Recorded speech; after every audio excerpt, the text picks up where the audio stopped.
Hey everybody, it's Laura. I'm going to be grilling up some pineapple for dinner, and I just wanted to show you one of my favorite products, which is the pineapple wedger. I used to have rotten pineapple all the time because I just never cut it up because it was always such a pain.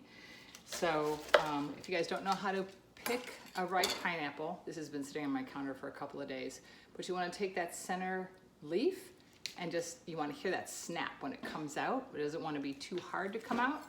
When you get your pineapple, when you bring it home, you actually want to sit it upside down, you know, like this, because that way the juices will redistribute throughout the pineapple.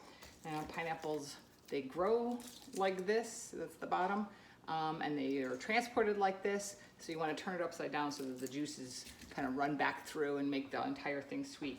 So you can see I just cut off the top and the bottom.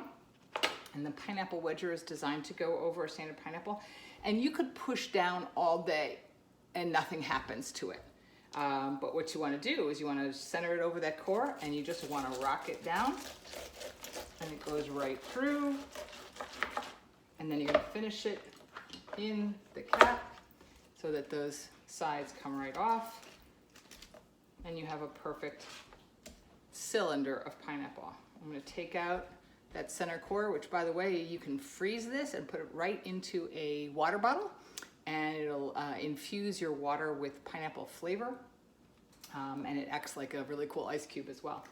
And then I'm gonna take my apple wedger, which is for so much more than apples. I do my potatoes with this, apples, pears, cucumbers, and zucchini to get cucumbers and zucchini sticks. And I'm just gonna put that right over my cylinder of pineapple. And now I have perfect pineapple spears. This is a lot easier to chunk up if we're eating them, but we're actually gonna grill these.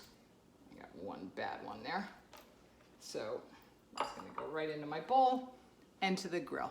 Hope you're having a great day. Thanks everybody.